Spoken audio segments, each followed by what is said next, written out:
This episode of DoD TV is brought to you by the new specially designed, lightweight, and durable Tenzing Hang Time Day Pack. Go further, hunt longer, Tenzing.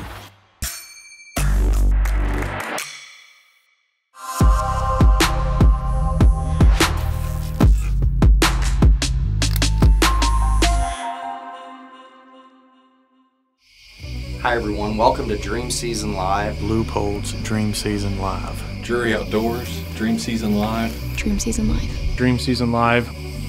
All of us are working class guys just trying to get out and find time to hunt.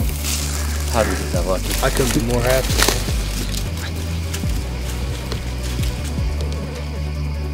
Yes. Shaking like a leaf. Thank you.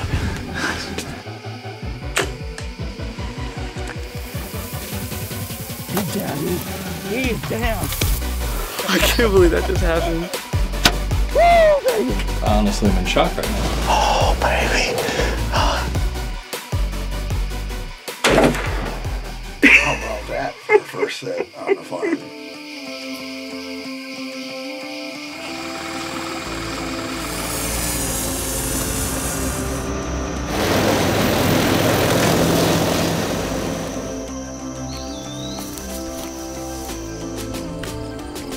I'm not 100% sure what deer that is, but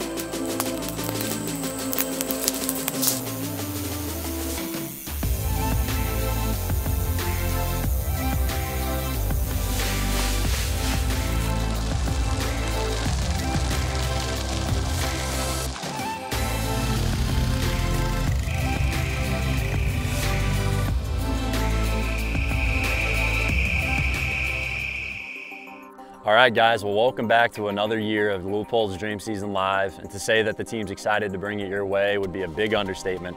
Lots of big bucks, some new faces, some old. And just to give you some expectations, representing Iowa, you're gonna have Chris and Alex Dunkin, Blake Leffler, Taylor Riggin, Kalen Lenz. Jumping down to Missouri, you've got Kirk Hendershot, the Morris family, and Nick and Mason. And then you've also got Tyler Arnold and Brody Hatcher. Some of the new faces you can expect to see are myself, Carson Brandt. Over in Illinois, you're gonna have Brandon Quant. And then in Southern Missouri, you've got Michael Heffernon and Brett Davis. And on this episode, we're gonna be joining Michael and Brett first. They're down in Southern Missouri preparing for September 15th opening day. And then we're gonna jump north to Iowa with Chris and Alex Dunkin. And ultimately, what you're gonna see as a common theme between the two is using historical data, trail cam photos, past encounters, etc., just to set up the best that we can for this upcoming season. Both groups are on great deer, both groups have great stories, and we can't wait to bring this season your way, as said earlier.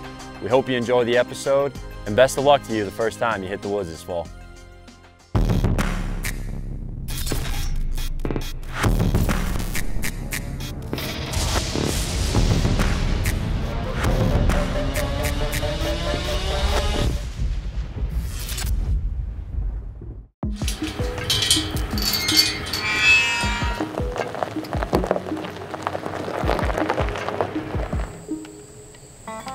Hey guys, I'm Brett Davis. I just graduated from college here at Missouri State University in Springfield, Missouri. I am new to the Drury team. Michael and I have been on for about 2 years now. I think this is our second fall, and we are really looking forward to deer hunting this year on Dream Season Live. The relationship that Michael and I have grown, we're best friends now, and we do this together, and it just means a lot. This farm has a lot of history. This is our dairy farm, and we have one buck here that Michael and I have been watching / hunting for 4 to 5 years now. We just been calling him the 10. That's just been his name. We have seen him in person. I saw him once, I think it was 2019, and then Michael and I actually saw him opening day last year, the 2021 season. It was September 15th.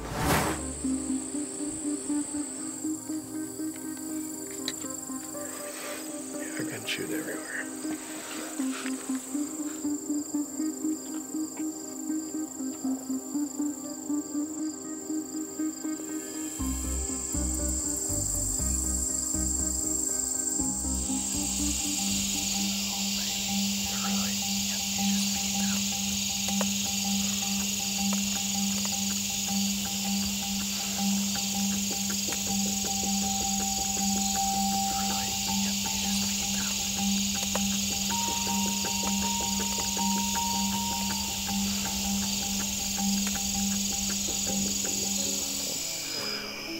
We had an awesome encounter with the buck that we were after tonight. It was about 7:20. Michael looked over the end of the field and there were some smaller bucks, but we saw the one we were after. We are going to keep an eye on this farm heavily. I'm going to move my elevated muddy platform back over to this plot, and we're just going to focus on this buck and keep after him and just let the MRI tell us what to do and when to come back and hunt this buck. We were not set up correctly. So they came out and we just never got a shot. It was unfortunate. We got out of there and never had another opportunity at those bucks again. This farm has always had those consistent bucks. We had one buck that we called the 8 and then one the 10. And the 8 actually didn't show up this year, but the 10 has been here every year. And this year we actually have 2 new bucks that we are happy to shoot. They look like mature bucks and we're hoping to put a tag on any of those bucks. So this year, totally different. I moved the muddy soft side 360 up here on the platform. It's up on this plot. It should be perfect if those bucks do exactly what they did last year and do what they kind of have been doing this year with our water pictures and the food plot pictures that we've had. So I think we're set up great for it. They're kind of bedding over here and they should just come right out. Should be perfect. But we're done here today. We're going to get out of here. The season will be here before we know it. Looking great. Well, we just finished up at Brett's Dairy Farm. We're heading down the road to one of my farms. Call it the Fire Farm. Brett and I have so much history at this farm. It goes back to how him and I met. I've hunted this farm for 10 plus years, and the landowner called me one afternoon and was like, "You're not going to be happy." And I'm like thinking I'm about to lose the farm, but no, she's like, "My nephew is old enough to drive now and he's big into deer hunting and he wants to hunt the property." So fast forward to now, it turned into gaining a best friend. That kid ended up being Brett, and yeah, we've got so much history at this farm. Both of us have killed multiple bucks here. We've got a few good spots. We've got some food plots going. Thanks to the DeerCast Maps rain gauge though, we planned it out perfectly this year, and the predictor was dang near spot on. So we're gonna head out here, got to change some batteries in the camera, do a little trimming around one of the soft side blinds, and yeah, deer season 22 is almost here. It's our first season being with Dream Season Live, so we're jacked up. We're heading down the road, got to get some stuff done, and yeah, we'll catch up here at the farm. Well, we just got to this plot and we haven't been out here since we planted it. It looks great. Everything's coming up good. Like I can't say it enough how much we relied on the rain gauge on DeerCast Maps this year when it came to when we planted, because that rain predictor is what helped us this year with that. I mean, proof is in the pudding. The plot looks great. Can't help but get excited. You know, last fall we had a 4.5-year-old stud show up, and he was a 10 at 3, and then last year when he showed up was just a mainframe 12 giant, and he first showed up on this plot, and that's why I really wanted to emphasize making sure this plot was good to go this fall. And that being said, going back to last season, he showed up like he has the last 2 years, mid-October-ish, and just started cruising this ridge all the way up to the pinch. We had a close encounter last year. I mean, he came in bow range, raking a cedar tree, just thrashing, just too thick, couldn't get a shot off, and it is what it is. So we're just hoping he comes back. His arrival is highly anticipated, so we're gonna get our stuff done and get out of here.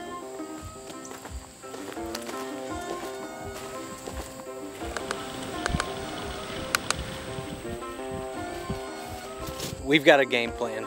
Plot's growing. We're gonna come out here, trim these trees for this blind, and we should be set. Deer season 22 is almost here, and we're jacked up. I hope you guys are. It's gonna be one heck of a year. We're gonna head over now to Chris Dunkin up in Iowa and see how his preseason work's coming along. Get ahead of your game with a 14-day DeerCast prediction, mapping, radar, wind check, rain station, path tracking, and more. Prep, predict, and pursue with DeerCast.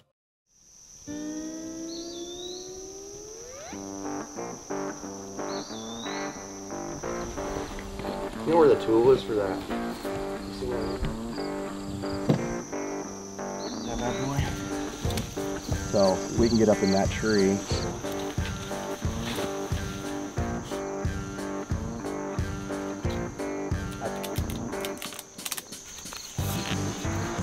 Got it? I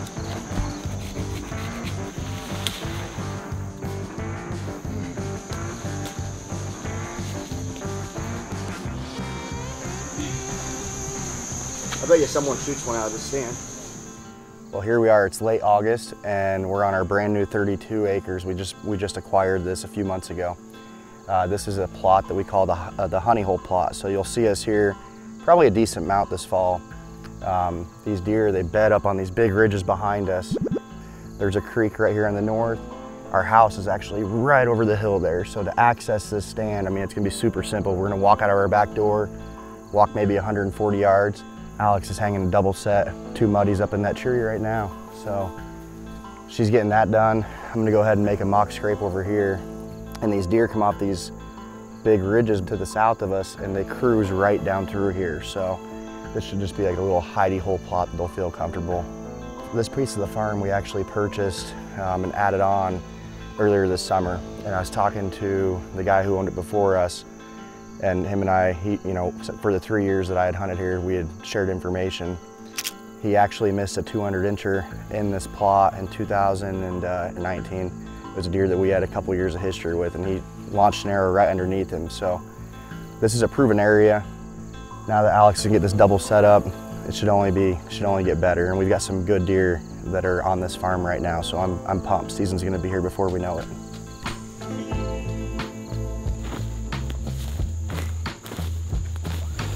We started using these vines last year on scrapes and they just smoke them. So this is about 30 yards from that stand. Should be really good. So Alex just got this double set hung, and what we're gonna do is we're gonna go down this creek bottom, probably another 150 yards. We're gonna go hang a stand over there and get number 2 done for the day. Keep hot in it.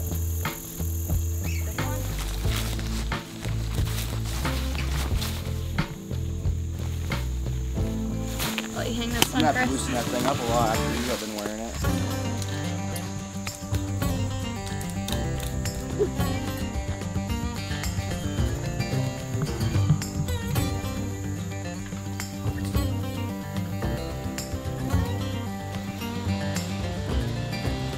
Yep. Okay, so we just got done hanging our second double set of the day. This is a spot we're gonna call the backyard stand. It's literally straight in our backyard, probably 150 yards from our back porch. So that's obviously the access that we're gonna use to get here. We're gonna hunt this with the north wind. It should blow right up the ditch behind the stand. Last year when we came in here, after we purchased the house in the 20, we noticed that this big creek bottom was just full of rubs and scrapes. There's actually a scrape right here, probably 20 yards to my left, that's actively getting hit right now. They come up off this big ridge back here, this bedding area to the southwest, and then there's a big creek bottom that runs to the northwest, and they just kind of filter right through here. We've got a creek to the north, and then plus there's a big strip pit that's, I mean, it's like straight up and down, probably 150 yards north. Everything just pinches together here. During the rut, this should be a really good spot. Should be able to catch a buck cruising here. So you'll probably see us come mid-October, late October, sitting right here over my shoulder. All right, we're in Alex's alley right now. It is late August. This is the food plot that I actually had the encounter with Top Hat last year where I missed him. All right, it is November 2nd. I got Chris behind the camera tonight. We were sitting over a biologic turnip plot. Weather's great, deer have been moving, so we'll see what happens.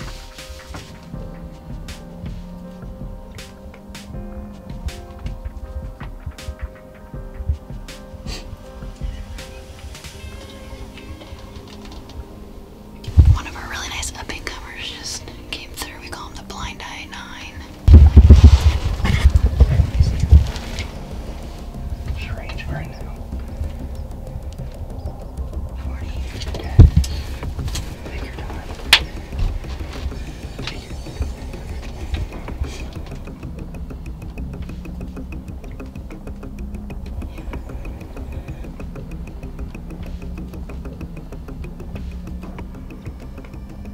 Okay. He's 30. He's on blind. Alright, well, we just saw Top Hat had him at 30 yards and I hit the blind. So, look, I had the pins buried in him, thought for sure he's dead. Nope, and then my arrow hit the blind. Deer's got about 9 lives, Chris had the same scenario, had him at 30 yards and couldn't get the camera on him. So maybe we'll catch up to him again. Last year, November 2nd, he came out right next to the blind. I didn't have a shot right there, so we had to wait till he got out at about 35, 40 yards. I had a perfect shot at him. Ended up hitting the blind with my arrow and missed him, unfortunately, but it was actually a blessing in disguise that we missed him because we've been getting a lot of trail cam photos of him. He's blown up. He's a giant 8-pointer with stickers. He's one of our top target bucks this year for sure. Chris actually had an encounter with him as well last year. So we had a camera here on the north side of the farm last year where he spent a lot of his time. Had a ton of photos of him, so we're here on the north side of the farm tonight. So we're gonna go pick a tree out, try to find a good spot, and then hopefully we can catch up with him this year.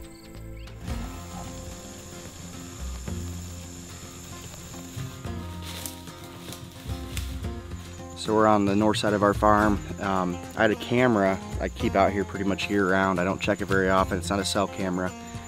I'm gonna put a cell camera here this year because of what I learned last year. We had this camera on the edge of this pond and all this behind me is just super thick bedding. And I pulled it during shed season and we had 3 or 4 different mature bucks hitting this scrape multiple times in daylight, October and November. A buck we call the Homebody 8 was on it, Top Hat was on it, and a few other pretty good bucks.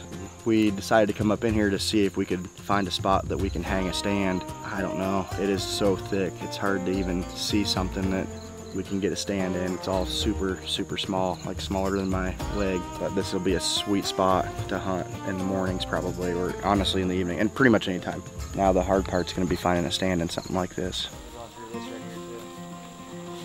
I think you're right, because I remember that big walnut, or I mean that big oak. And that's gonna be an awesome spot right there. Get 2 stands in it. All right, we just found our spot. It's actually a tree that's maybe, what, 10 yards from this camera. We're gonna have some trimming to do, but we can hunt it with a north wind, and there's a huge gully right behind it, so the wind should just suck right down in there. This spot during the rut last year was on fire. Actually started like mid-October. In mornings, there was bucks hitting these scrapes right here. We're gonna get up in that. You can barely see that tree from here. You know, there's a lot of cover around it, which will be good for us to stay hidden. But we'll be able to get 2 stands in it. And this will be, what are we gonna call this stand? We call it the north end. The north end, yep, there you go. This is gonna be the north end stand, double set. It should be good. We have pretty good odds of killing a nice buck here this year. What do you think? Let's do it. Rock and roll. Well, as you can see, we had a very productive day on the farm. We got 2 sets hung, we put some cameras up, and then we found what will be a new double set on the far north side of our farm. We're gonna call that the north end. So it was nice to get a full day of work done on the farm. With a 5-year-old and a 7-year-old at home, sometimes it's tough to get away, even though we live right here where we're hunting at on this 155 acres. It can just be tough. It can be very, very hard to find the time to get stuff done that we need to get done, but we're getting there. That 3-letter word that we all hate to talk about, EHD, has not hit here in a while. Even though it is crazy dry, I hope that doesn't start to pop up here in southern Marion County. But I would say #1 on our hit list is probably, which one? Top Hat. Top Hat. So Top Hat's probably #1 on our hit list. He's a deer we have a lot of history with. This will be our 4th year of photos of, and we've had multiple encounters. Unfortunately, one of those encounters last year didn't turn out how we wanted, but you know, it actually all worked out for a good reason because he's back. As you guys know, he's bigger than ever. So we'll be targeting him. A deer that I'm really excited about is a buck that we probably actually saw more times last year than any other deer. It's a deer we call Mini Mac. Early muzzleloader season last year when Alex, it was actually the last evening of early muzzleloader season. She'd hunted pretty much every evening up to that point. And he came out 60 yards with the muzzleloader, and we just knew he needed 1 more year. So we passed him, she elected to shoot a doe, and he is back again right now, and he is a stud. The photos we got of him, we have pretty good videos and photos of him from about a month ago before he did a lot of growing, and then we just got 3 photos of him. Not the best photos, but that deer, I think he's gonna really surprise us with score, and if he does what he did last year, he's a deer that I'm very, very positive we're gonna get an opportunity at. A few other bucks that we're excited to chase this fall is a deer we call Sticker 8, just a huge frame 8. Alex and the girls, they found his match set last year when he had a double beam. He lost that double beam, a deer that we think is 6, maybe 7. So he'll be at the top of the hit list. He'll be a deer that we're going to target as well. I guess number 4 probably would be Dingus. He was a 6x5, just a tighter frame buck, but I mean, just like a rib cage going up both sides, and a deer that he should be showing up now sometime in the next 2 to 3 weeks, I would think. So I think we'll stop there as far as hit list bucks go. We'll keep you posted as the season progresses. As the weeks go by, we'll definitely keep you posted as to what deer have shown up, encounters we have, and in the meantime, continue to check back in. Missouri youth season is right around the corner, followed by Iowa youth season. I know we're going to take Ireland out, so we'll be bringing you guys those hunts.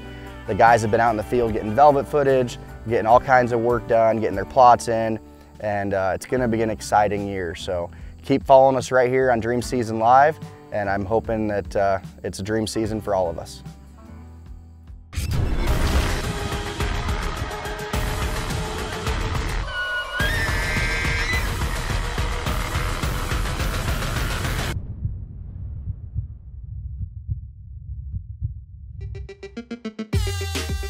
We're adding new videos every week, so make sure to click that subscribe button and check out all of our amazing content. This episode of Dream Season Live is brought to you by MOTV. For access to all our Drury Outdoors TV shows, head over to the MOTV app today.